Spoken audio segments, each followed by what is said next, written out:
Hi. Hello. Sa pangalan po ng dakilang Panginoong Jesucristo, isang mapagpalang hapon sa bawat isa. Andito po tayo sa pagpatuloy ng gawain na kung saan ah meron pong aralin o sitas na ating papasahin at bibigyan ng buhay upang ito po ay makuha natin yung pinaka-sustansya o mensahe. Sa ganon, ito ay magsilbing aral sa bawat isa sa atin at magamit natin sa pang-araw-araw na pamumuhay. Ngayon po, dako tayo dito sa isang sitas. Sabi po sa unang Juan, Kapitulo 2, versikulo 15 hanggang sa 19. Sabi ganito, huwag ninyong ibigin ang sanlibutan. Ang mga bagay na nasa sanlibutan, kung ang sino man ay umiibig sa sanlibutan, ay wala sa kanya ang pag-ibig ng Ama. Ngayon po, kung mapapansin natin, nagagamit na naman ang salitang ibigin. Ibig sabihin nito, tayo at sanlibutan. Huwag nating ibigin ang sanlibutan. Lahat ng ating mga nakikita, nakahawakan, naamoy, huwag nating ibigin. Bakit po? Mga bagay lang po yan. Mga kasangkapan, kaparaanan, para tayo'y mabuhay dito sa ibabaw ng sanlibutan. Ang importante po dito, kinakailangan maunawaan natin bakit mayroong sanlibutan at bakit nariyan tayo sa sanlibutan. Ano ba ang pinakakatungkulan ng tao? Ang katungkulan ng tao, sundin ang utos ng Diyos. Ibig sabihin, dapat kung may pagpapahalaga tayo sa Ama, ang gagawin lang natin yung mga utos niya. Hindi yung sanlibutan. Kasi dito mo sa sanlibutan, lahat ng ito binigay na kay Satanas. Bawa, salapi. Dibaga, sabi nga, ang pag-ibig sa salapi ay ugat sa lahat ng uri ng kasamaan. Ito po. Love, money. Ngayon, ang salapi, kailangan natin pangtustos, panggastos, pamasahe, pambili ng pagkain. Pero, huwag natin bibigyan ng importansya na dahil sa pera, hindi ka na nakakalangin, hindi ka na nakasimba. Hindi po ba? Mawawasin natin. Bakit tayo nagkatrabaho? Ano yung pinaka-objective bakit tayo nagtrabaho? Hindi naman para mag-aksaya ng lakas. Hindi dahil kumita ng pera. Pero kung yung kikitain natin, kapag hindi natin kasama ang Diyos sa ating buhay, pagigingis distant po siya. Kasi palagi may kaakibat yan na gastos. Kumikita na tayo, may gastos naman, may pumapasok, may lumalabas. Pero kung kasama natin ang Diyos, ang pinaka-the best na sabi niya, puhunan, walang iba, ang malusog na katawan. Kasi po, halimbawa, gusto natin kumita ng kumita, hindi natin pala napapansin, nakakalagpas na tayo ng kain, kulang na tayo sa tubig, hindi natin napupukusan yung pamilya. Dahil sa kita, ano nangyayari po niyan, hindi natin napapansin, iniibig na pala natin ang sanlibutan. Iniibig na natin ang sanlibutan. Ano po ang dapat natin gawin? Ay babasahin niyo po dito. Sabi po dito sa unang Timoteo. Sabi dito. Datapwat ang kabanalan na may kasiyahan ay malaking kapakinabangan. Palagi po tayong maglinis ng kalooban. Sapat na po yun. Humingi ng tawad sa Diyos. Sapagkat wala tayong dinalang anuman sa sanlibutan. At wala rin naman tayong mailalabas na anuman. Ito po. Ipinanganak tayong hubad, aalis din tayong hubad. Pinanganak tayo, ating mga magulang, ng ating ina, na walang dala-dala. Naabutan na lang natin kung tayo'y natapat sa mayaman, sa maraming ari-arian. Swerte lang yun. Pero, at alis natin dito sa ibabaw ng sanlibutan. Kahit mag-aara pa yung kabaong, kahit maganda pa yung barong, yung kasuotan natin, ay iwanan pa rin yun na mabubulong. Ibig sabihin, sinilang tayo at namatay, palihas rin wala tayong dala-dala. Yun po yung palagi natin iisipin. Sabi dito, ngunit kung kayo'y may pagkain at pananamit, ay masisiyahan na tayo doon. Yung tinatawag na satisfaction. Ibig sabihin, masatisfy na tayo. Kapag na yung may pagkain ka, may panggasto, okay na yun. Pero kung naghahanap pa tayo ng iba, yung na po pumapasok na yun ang sanlibutan. Kasi maraming offer. Halimbawa, ang trabaho mo, engineer. Hindi kang kumita sa flood control. Diba? Maling umamaraan o ideya ng nagkita. Kaya, minsan pumapasok na po yan ang kapahamakan ng tao dahil sa tinatawag na sanlibutan. Ano pa sabi dito? Sapagkat ang lahat ng nasa sanlibutan, ang masamang pita ng laman, at ang masamang pita ng mata, at ang kapalaluan sa buhay ay hindi mula sa ama, kundi sa sanlibutan. Tatlo po yan. May mga bagay na galing sa sanlibutan. Ano-ano yung mga ito? Masamang pita ng laman. Feeling, itong laman. Nandiyan na yung pride, yung ego, kataasan, mamalaki, galit, buo, pinanakit, sama ng loob, lahat ng yan, pita ng laman. Kung nabubuhay tayo sa lahat ng yan, na hindi maalis sa maghapon, palagi kang may kagalit, palagi kang buo, kasi kung ang galit, kung nag-uumpisa, reaction yun ng katawan. Halimbawa, galit ka sa isang kapwa, tapos hindi mo pa pinatawad, ang mangyayari niya kinabukasan, tuot na. Kasi mayroon ng pagtataniman. Ang nangyayari po yan, nahihikayat na tayo dito. Pita ng laman. Anong dapat natin gawin? I-surrender natin lahat sa Diyos, lahat ng sitwasyon na dumarating sa ating buhay. Kung meron tayong kapitbahay na palagi tayong dinuduwahagi, nililibak, sinisiraan ng puri, hayaan mo siya. Sabi nga, kung siya gumagawa ng masama, siya lang. Kapag ginantihan mo, dalawa na kayo. Kaya, pabayaan mo din siya. Dapat matuwa pa tayong pida ka. Kasi ikaw ang topic niya. Di po ba? Inggit lang yan. Ngayon, ano pa ang sabi dito?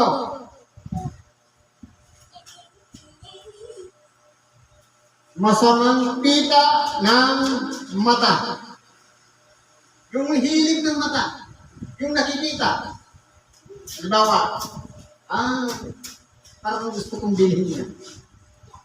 Gusto ko mayroong din ako. Ang ganda ng suot mo, gusto ko ganyan din. Minsan, ang iba, hindi niya binibili, hindi na nakaw. Pabantayan ko yan kung saan isasampay mamaya iyari ko sa Di ba gano'n? Ginagawa ng iba nang wala. Yung iba naman, bumibili rin ng katulad. Yan po, kung napapansin natin, makasanlibutan po yan. Kasi po, masamang pita ng mata. Gusto rin natin, mayroon din tayo. Hindi pala natin napapansin, naiingit na pala tayo. Di po ba? Kaya, kung tayo po ay nasasapatan na sa mga bagay-bagay taglay natin, ano yung naipundang natin, hanggang doon tayo, nasisihan na tayo doon. hindi na tayo mabibigyan nitong mata para ipahamak tayo. Kasi po, ang mata, yan po ay isang sangkap lang ng ating katawan na umaasa sa liwanag para makakita. Kasi po, liwanag po yung hinahanap niya. Pag pinatay mo lahat yung ilaw, wala kang makikita. Kasi nagre-reflect lang naman sa mata yung liwanag para makita mo yung nasa labas. Diba na tinuturo nga yan sa yung mga refraction, mga ganon, para mag-reflect sa ating mata ang nasa labas, nakikita ng mata sa pamamagitan ng liwanag. Kaya kung yan po, nahihikayat tayo yan, yan pala ay masamang kita na ng mata. Kaya huwag po tayong padadalaman yan. Ano mo po sabi dito? Kapalaluan sa buhay. Pagmamataas sa buhay. Minsan po, may mga nag-aalok dyan kung nag-o-offer. Sasabihin niya, magkagawad ka kaya. Siyempre, may promotion. Ang isip niya, maganda yun makikilala ako sa barangay. Hindi may plano ka rin pala hanggang basang uwian. Ngayon, kung yan po ay itingnan natin, lalabas yan kapalaluan sa buhay. Kasi po, kung servisyo talaga ang pwede mong gawin, kahit hindi ka kagawad, tagog ka lang, basta tumutulong ka sa kapwa, hindi yun.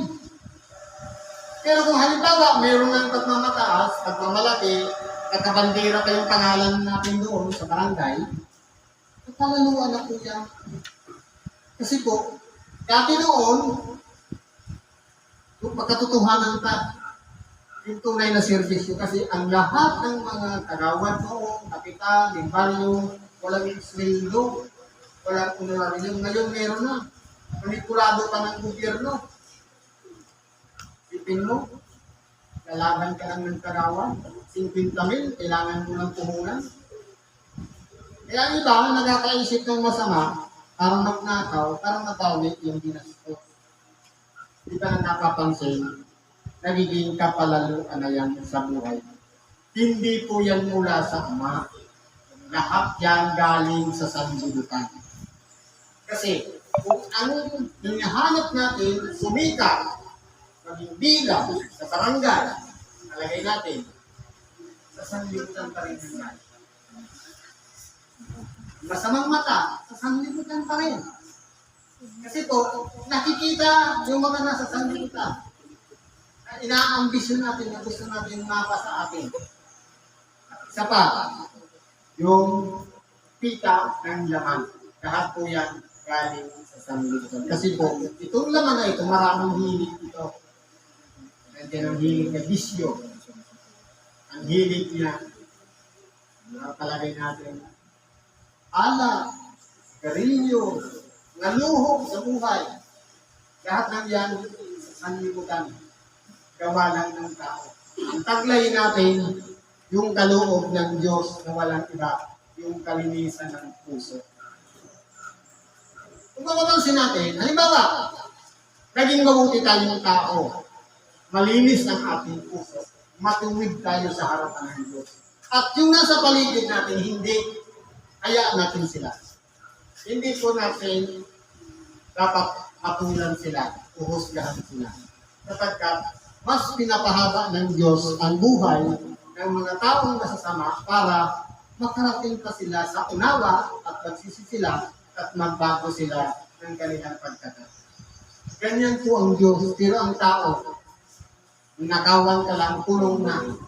Pero sa Diyos, kahit gaano ang kasama ang tao, handa niyang pahabain ang buhay para dumating sa pagkakataong masumpungan niya ang isang mananaral o siyang karapatahayag ng salita ng Diyos, kakasakaling masabi ang kanyang kainga at ang kanyang pride o kakaasa, magsisi siya at magbalik loob sa Diyos, papapatawaran po siya ng Diyos. Hindi po ba? Kaya iba po ang pamantayan ng tao sa pamantayan ng Diyos. Ang importante po dyan, ang ginagawa natin ayon sa kalooban ng Ama. Ayon sa kalooban ng Ama natin, Diyos. At ang sanglibutan ay lumilipas. Ito po. Itong sanglibutan nagbabago. Mapapansin natin, dati noon, ang tao lang lumalakad lang, hila-hila ng nakasakay sa kalabaw, sa mga hayop, baka, wanto man, kamilyo. Ngayon, naglago lang yung karunungan at kaalaman. Kumbaga nag-develop, nagkaroon ng teknolohiya na nalikha yung mga makina. Dati noon, ang panghila ng ano yun? Yung kawayan dati noon, panghila sa bundok, kalabaw. Yung hila-hila ng motor. Ito ba? Nagbago. Kaya ang sanlibutan lumilipas. May nauuso, may naiin, may wala na. Lumilipas lang po yan. Nagbabago lang po yan. At ngayon, nalikha naman pati yung mga turbo engine, yung mga lumilipat, ang dati noon, nasa lang sa hangin. Pero ngayon, sabi nga, dahil lumago ang kaalaman at karunungan, kaya po nagkakaroon ng pagbabago ang sanlibutan. Ang sanlibutan ay lumilipas at ang masasamang pita niyaon. Ibig sabihin, may hangganan din pala ang mga pita ng laman. Kasi po, kaano man kasama ang isang tao, kapag nadatnan siya ng salita ng Diyos, nagbabago rin po siya. May hikayat din ang tao sa katwiran. Lalong-lalo na, kung nakarinig ng salita ng Diyos, ipinakilala sa Kanya ang Diyos, ang Ama, at ang ating dakilang Panginoong Jesucristo, babaguhin po siya. Ibig sabihin, yung dati niyang nakasanayan na masama, lumilipas po yun na papalitan ng pagkakilala sa Diyos. Ano pa sabi dito? Kapag ang gumagawa ng kalooban ng Diyos ay mananahan magkakailanman. Yan po ang pagkanasain natin. Ano yung kalooban ng Diyos na dapat natin gawin? Walang iba. Tayo'y matutunan natin magpatawaran. Matutunan natin umibig sa kapwa. Umibig sa kaaway. Sa kaalit. Sino pa man na hindi natin kasundo. At higit sa lahat, palagi po tayong maging mapagpakumbaba sa ating kapwa. Kasi po, pagkaminsan, bakit maraming mga tao ang hindi nagtatagumpay sa sanlibutan? Kung mapapansin natin, ang ating dakilang Panginoong Jesucristo, nagtagumpay siya. Dahil po sa tinatawag na kapagkumbaba. Ibinaba niya ng husto ang kanyang sarili, naging masunurin ng kamatayan ito. Ibig sabihin, kahit kaya niyang tumaling doon sa cross, kahit kaya niyang makawala doon, ang kanyang isakripisyo ang kanyang sarili. Ibinaba niya talaga. Kasi gusto niyang maranasan ang buhay ng isang tao, kung gaano kasakit ang pinapako, kung gaano kasakit ang mabilad na puro sugat. Nagpatawad pa po siya sa mga taong hindi alam ang mga ginagawa. Ganyan po ang ating dakilang Panginoon. Kaya po, kung tayo po ay pinangunahan ng kalooban ng Diyos, hindi po tayo maliligaw. At masusunod natin ang kanyang kalooban. Sabi nito, Bumunting mga anak, ito ang huling oras na gaya ng inyong narinig na darating ang Antikristo. Siguro po, mapapansin natin, pag sinabing Antikristo, pag sinabi po kasing anti, against, kontra. Pag sinabing Kristo, Mesiyas, pag kontra ka, di ba, meron kasing mga aral na sabi nga, ang sino man nagpapahayag na si Jesucristo ay napariritong nasa laman ay sa Diyos. Ang nagpapahayag na si Kristo ay hindi na parito na sa laman ay Antikristo. Dito po, may pagkakakilanlan. Kung ang isang mangangaral, ipinangangaral niya ang salita ng Diyos na ang ating dakilang Panginoong Jesucristo, nasasampalatayanan natin, galing siya sa labas. Pumasok siya dito sa ibabaw ng sanlibutan, ipinanganak ng isang virgin, nabuhay bilang isang tao, namatay sa krus at bumalik sa Ama, siya po ang sa Diyos. Pero kung pinangangaral si Kristo, tao lang. Si Kristo ay isang piniling lang, o lingkod lang, hindi po siya sa Diyos. Kasi po, yun po yung pagkakakilanlan. Sabi nga dito sa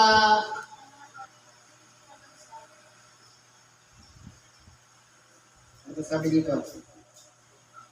Sa 4. Dito'y nakikilala ninyo ang Espiritu ng Diyos. Ang bawat Espiritong nagpapahayag na si Jesucristo ay naparitong na sa laman ay sa Diyos. Yan po ang pagkakakilanlan ng sa Diyos. At ang bawat Espiritong hindi ipinahayag si Jesus ay hindi sa Diyos. Kaya kung mapapansin po natin, meron pong pagkakakilanlan sa Antikristo at hindi. Antikristo at sa Diyos. Kaya kung pinapakilala si Kristo na hindi siya naparitong nasa laman, kundi imagination lang, wala talagang Kristong ipinanganak, hindi po yan sa Diyos. Ang sa Diyos, walang iba, isasalaysay niya ang buhay talaga ng ating dakilang Panginoon. Pagpasok niya sa sanlibutan, ibig sabihin galing siya sa labas. Isang katawan ang sa akin ay inihanda mo. Pero katuwid bagay, yung ipinagli ni Maria na kanyang ipinanganak. Nabuhay siya, iniluwal at nagkatawang tao. At naging masunurin sa utos ng Diyos at sa hula ng mga propeta lahat ng yan nangyari sa kanya. At naging masunurin hanggang kamatayan sa krus. Kasi po hinula lahat yan sa kanya. Na siya'y mamamatay sa krus. Yung kahulugan nga nung tetragrammaton ng pangalan ng Diyos, ano yun eh, may simbolo, nakita. Ang palad na may pakot, may sugat ng pakot. Ibig sabihin, katuparan yung ang hula na ang Diyos ay kinakailangan isakripisyo at ipako sa cross. Ganyan po kahalaga ang buhay ng ating dakilang Panginoon. Yan po ang pagkakakilanlan ng mga taong sumasa Diyos at sa mga taong taglay ang Antikristo. Kahit ngayon ay lumitaw ang marami ng Antikristo, ibig sabihin hindi lang pala isa. Kundi, kung mayroong tao na nangangaral na si Jesucristo ay kata lang, si Jesucristo ay pinilit lang, kumbaga nahirang lang, hindi po siya sa Diyos. Kasi meron po talagang Kristo. Meron talagang Mesiyas, tinatawag na Rabi, guro, nangaral ng Ebanghelyo at nagtubos ng ating mga kasalanan. Kaya nga, nalalaman natin na ito na ang huling oras. Kapag nangyayari na po yan, nandito na tayo sa last days. Huling mga oras. Sila'y nangagsilabas sa atin, ngunit sila'y hindi sa atin. Sapagkat kung sila'y sa atin, ay nagsipangatili sana sa atin. Ngunit, nangagsilabas upang sila'y mayag na silang lahat ay hindi sa atin. Ngayon mo, kung mapapansin natin, may mga bagay-bagay na parang magulo sa ating kaisipan. Bakit kaya dati magkakasama kami, tapos ngayon hindi na, gano'n naman yung kasama namin ngayon. Bakit kaya gano'n? Hiwalay sila, hiwalay kami. Ano ba ang tunay na kahalagahan? Kasi po, ibinubukod na yung mga matuwid sa masasama. Di ba? Dati wala naman connection yung kamaligan sa buhay, di ba? Dati magkasama. Nagkain mo lang. Tapos ngayon, dati magkasama lang ulit. At mayroong hinahiwalay. Ibig sabihin, may plano ang Diyos na dapat natin maunawa. Hinihiwalay na yung isang kulor doon sa isang kulor. Pinagsasama-sama niya na yung mga gumagawa ng matuwid at hindi gumagawa ng matuwid. Ganun po ang Diyos. Sinasaayos niya ang lahat ng mga bagay. Kung merong nagsilabas, ibig sabihin, tagalabas tayo. Kung merong nasalpot, ibig sabihin, tagaloob. Yan po ang pagkakakilanlan. Sabi nga sa Ebanghelyo ni San Mateo, dalawa lang. Sa kaliwa, ng kambing. Sa kanan, tupa. Ang kambing, walang iba, maiingay, puro reklamo. Ang mga tupa, sila po yung mga pinili na handang sumunod sa kalooban ng Diyos. Kasi po, ang tupa, walang imikyan, kahit kahit sa patayan. Sumusunod siya ng buong puso dahil lang po sa pagpapasakop sa ating dakilang Panginoon. Ano na lang ang gagawin natin? Sasabihin ba natin, talabas sila, antikristo na sila, tayo hindi? Wala po tayong sasabihin. Hindi, ang Diyos lang ang tanging nakakaalam. Ipagpasalamat na lang natin kung ang tinatahakan natin at mirang sang-ayon sa kalooban ng Ama at hindi sang-ayon sa sanglibutan. Kaya pakanasain natin yung mga bagay-bagay na makalapit tayo ng buo sa ating Ama at hindi tayo mahikayat nitong sanglibutan. Yan lang po ang pagkakatigalan. Tumatahat ayon sa kalooban ng sanglibutan at tumatahat ayon sa kalooban ng ating Ama. Kaya pakaingatan natin ang ating mga sarili. Gawin natin kung ano yung nakakalulugod sa ating dakilang Panginoon.